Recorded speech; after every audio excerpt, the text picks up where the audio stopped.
നമസ്കാരം. ലേണിംഗ് ആസ്ട്രോളജിയുടെ എല്ലാ പ്രേക്ഷകർക്കും ഹൃദയം നിറഞ്ഞ ഓണാശംസകൾ. ഇന്ന് നമ്മൾ ഇവരെ പറയാൻ പോകുന്നത് മോഹനേക്ഷി വശീകരണ മോതിരത്തെക്കുറിച്ചാണ്.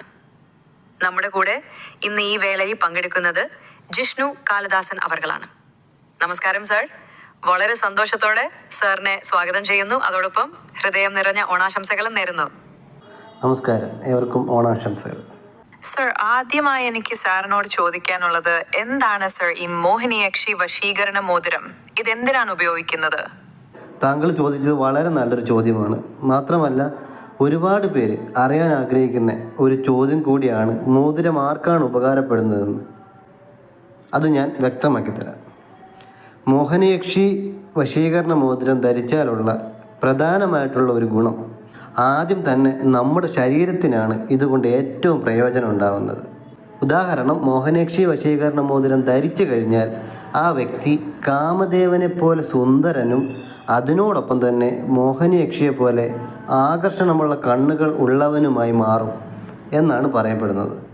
ഇനി സ്ത്രീകളാണെങ്കിലോ രതിദേവിയെ പോലെ വളരെയധികം ആകർഷിക്കപ്പെടുന്ന ശരീരഘടന ഉള്ളവരായി മറ്റുള്ളവർക്ക് തോന്നപ്പെടും എന്നും പറയുന്നു. ഇവർ ജനസമൂഹത്തിനിടയിൽ നിൽക്കുമ്പോൾ മറ്റുള്ളവരാൽ ശ്രദ്ധിക്കപ്പെടുകയും ചെയ്യുന്നു. പ്രത്യേകിച്ച് ഓപ്പോസിറ്റ് സെക്സിലുള്ളവർക്ക് ഇവരുടെ അടുത്ത് വന്ന് സംസാരിക്കാനോ ഇടപഴകാനോ ഉള്ളൊരു താല്പര്യം ജനിക്കും എന്നാണ് പറയപ്പെടുന്നത്. പിന്നെ ഈ മോഹിനിയാക്ഷി വശീകരണ മോതിരം ധരിച്ച് ആ വ്യക്തി എവിടെ ചെന്നാലും അവർക്ക് അവിടെ ഒരു മുൻഗണന ഉണ്ടാകുമെന്നും പറയുന്നു. മൊത്തത്തിലുള്ള ഒരു ശരീര വശീകരണമാണ് ഇതിൻ്റെ ഫലമായി ഏറ്റവും പ്രധാനമായി ആദ്യത്തെ ഘടകമായി പറയേണ്ടത്. പിന്നെ എന്താണ് രണ്ടാമത്തെ ഒരു വസ്തുത എന്ന് വെച്ചാൽ, ഈ മോഹിനിയാക്ഷി വശീകരണ മോതിരം ധരിച്ച് ചില പ്രത്യേക കർമ്മങ്ങൾ കൂടി അനുഷ്ഠിച്ചു കഴിഞ്ഞാൽ, ഇപ്പോൾ എന്താണ് പ്രത്യേക കർമ്മം എന്നുള്ളത് ഞാൻ പറയുന്നില്ല. കാരണം ഞാൻ മോഹിനിയാക്ഷി വശീകരണ മോതിരം തയ്യാറാക്കി കൊടുക്കുമ്പോൾ അതിൻ്റെ കൂടെ ഞാനത് സാധാരണ പറഞ്ഞു കൊടുക്കാറുണ്ട്.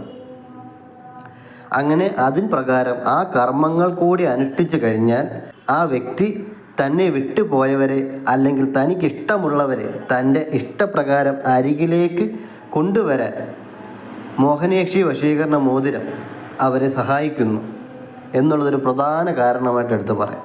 ചുരുക്കത്തിൽ പറഞ്ഞാൽ, തൻ്റെ സ്വന്തം ശരീരത്തിലെ ഒരു വശീകരണവും അതോടൊപ്പം തന്നെ ഇഷ്ടപ്പെടുന്നവരെ അല്ലെങ്കിൽ നേരത്തെ നമ്മളെ എന്തൊക്കെയോ ആയി കണ്ടിരുന്നു ഇപ്പോൾ നമ്മളെ ഒന്നുമല്ലാതായി കളഞ്ഞു പോയവരെ നമ്മുടെ അരികിലേക്ക് വേഗം തന്നെ കൊണ്ടുവരാൻ സാധിക്കുന്ന ഒരു പ്രധാന അമൂല്യ വസ്തുവാണ് ഈ മോഹിനിയാക്ഷി